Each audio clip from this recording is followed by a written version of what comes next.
Okay, there's way too much we need to unpack right now. The current definition of folklorico is not doing it justice, that it's so astronomical that we need to talk about it right now.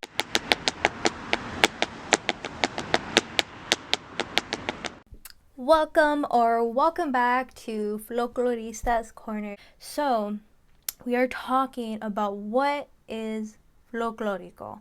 So let's dive right in. Disclaimer.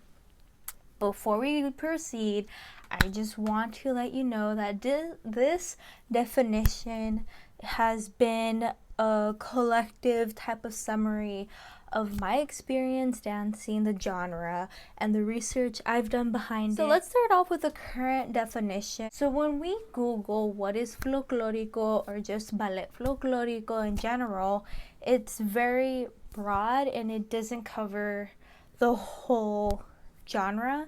If anything, it just touches on the stylized or modern, however you know it, definition of it, and it's more than just stylized because it is a traditional dance form. So I'm kind of disappointed that it briefly talks about the traditional side of it, and I just don't like how it's describing it because it's so much more than what it's saying. So how are we going to redefine it?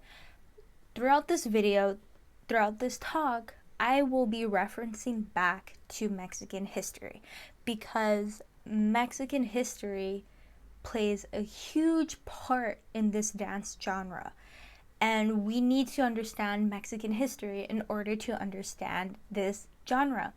So how does Mexican history influence this genre? It influences everything from the storytelling, from how the culture's mixed in, from how the steps are created, the music, the vestuarios, every single aspect is influenced by Mexican history, which is very important for us to learn and understand. How does Mexican history influence the storytelling?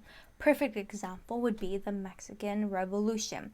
During this time, females were allowed to participate as soldiers. Long story short, these soldiers were called Adelitas.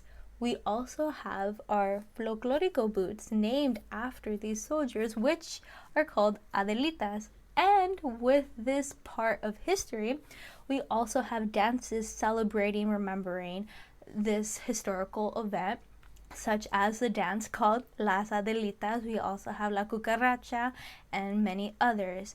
And this is just a little brief snippet of how Mexican history influences storytelling in this genre.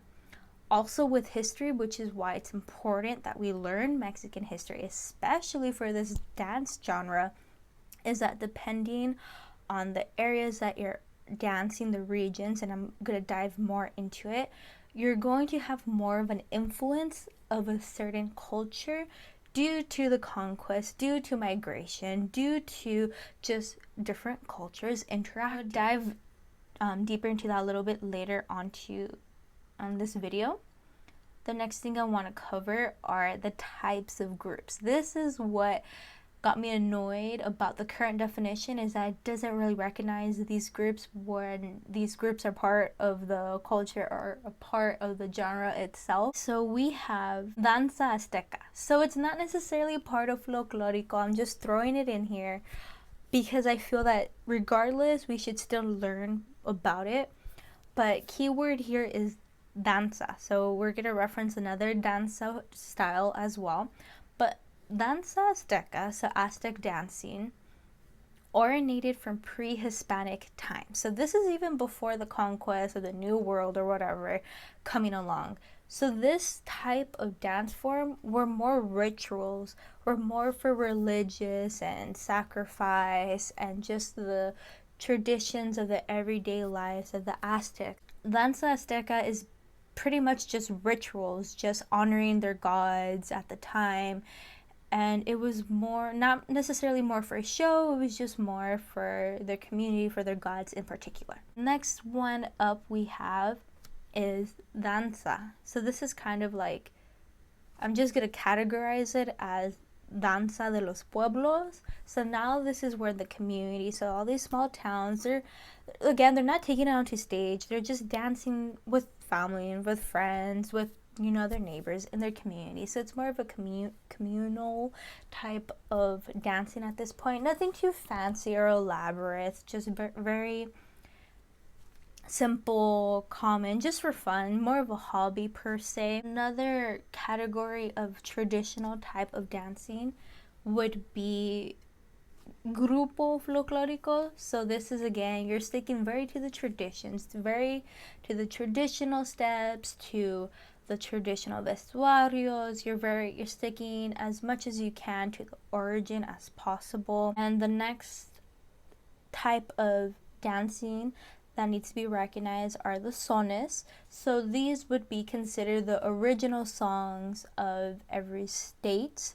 And with that, there's many sones in a lot. So, you have your sones jarochos, your sones jaliscienses, your sones michoacanos, just a lot of sones. So again, they're very, very old, for lack of a better words, but sort of the OG, the original go-to dances of that state per se.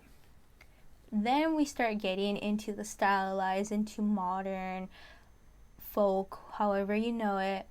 Once you do like something like ballet folklorico, for instance, and this is more, you're changing up the vestuarios a bit, you're making it more for the theater, you're making things a little bit more exaggerated, whether it's with headpieces, with movements, with choreo. This is where you're starting to stray away a little bit from the tradition, but you're being influenced by it, you're recognizing it, but you're just putting your own style to it. Now I kind of want clarity when it comes to what are we actually considering stylized, because if we look up stylized, we're seeing that it's exaggerated, it's not natural, it's something more over the top per se. Not that it's a bad thing, but I'm just saying, are we going to go by that definition, or are we going to go that the moment you put it on stage that it's stylized? There's some debates going on in the community, and I kind of want some clarity on that aspect. What exactly are we considering stylized? Is it just the moment your vestuarios are a little bit different, but you're keeping the steps very traditional? Or is it when your vestuarios and your steps are starting to be more influenced by another dance genre, such as ballet or modern? Are we going to be considering that style? I think it's important that we recognize that there's different types of subgenres in this genre and just have the clarity of it. But then again, dance will forever be evolving. That's every dance form. So our own dance form will evolve as well with the time. Next thing I want to cover are regions. So Mexico, the states, when we are performing a state, we don't call it we're going to dance the state of. We basically call it region. So if we're going to do Durango, we're going to call it the region of Durango is what we're going to be performing. And with the regions, each region, each state has their own style, has their own steps, their own music, their own vestuarios, and their own types of storytelling per se. And with the regions as well, this is where we're going to see more of an influence of a more dominant culture. So now I'm coming back to the history. In certain places, depending on the demographics and the history, we're going to see a more dominant culture. So for instance, in Veracruz, the style of Veracruz, the rhythms, the types of dance movements are very influenced by African culture as well as Spanish culture. So those are the two pretty dominant in the region of Veracruz. You'll see it in the tocados. So in the Veracruz tocado, the little peñeta, so that like hair clip comb thing, and like the flowers, very from flamenco inspired, and the rhythms of the music and the drums come from Africa. So we're going to see a little bit more dominant culture in that aspect. If you look at the region of Campeche, we're definitely going to see more of a Spanish influence. It's practically a flamenco dress, pretty much. If you go more towards the state like Michoacan, which tends to be more populated with indigenous people, we're going to see more of an indigenous demographic being dominant in the steps, in the vestuarios, in the music.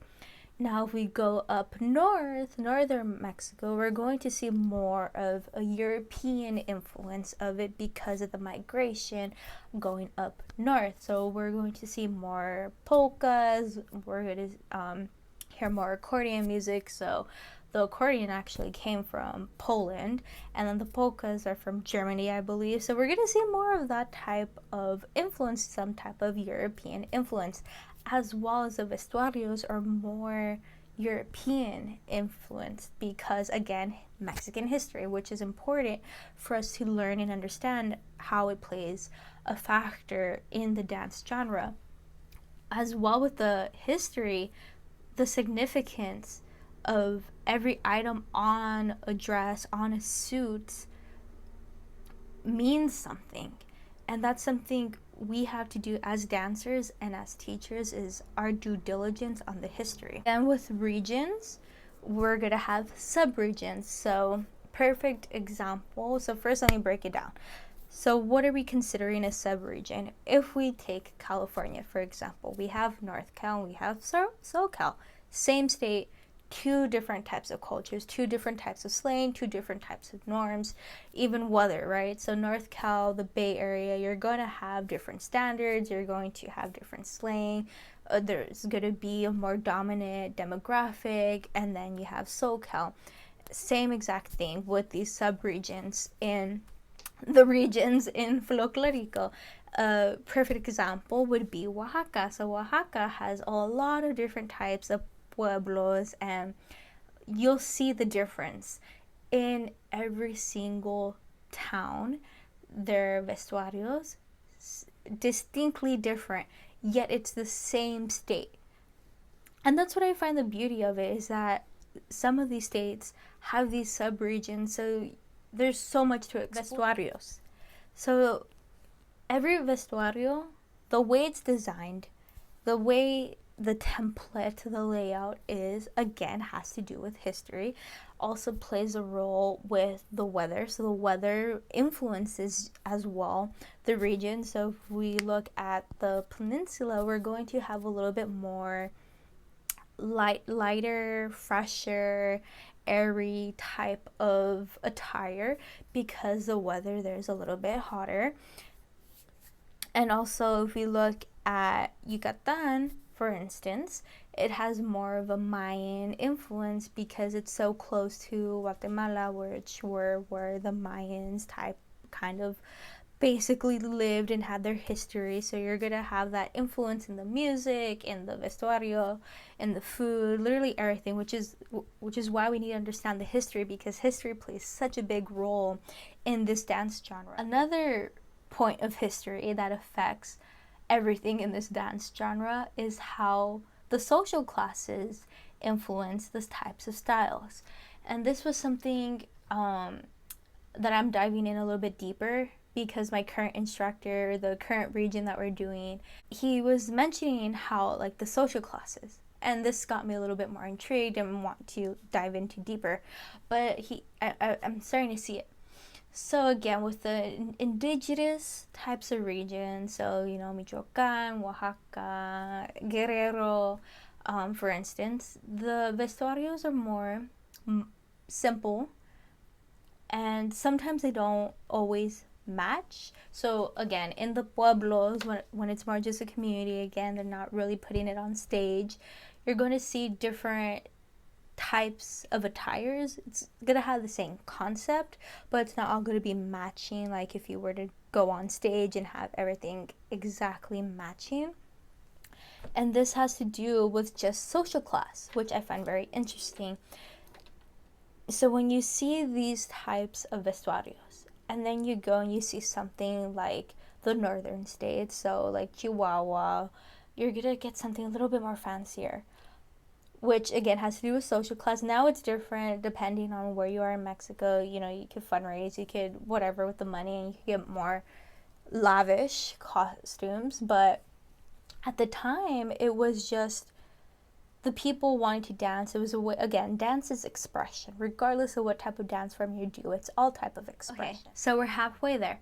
Subscribe if you want more Folklorico videos, and like this video so I know that these are the types of videos that help you out and that you want more. Next up, we have Sapatiado and Zapatos.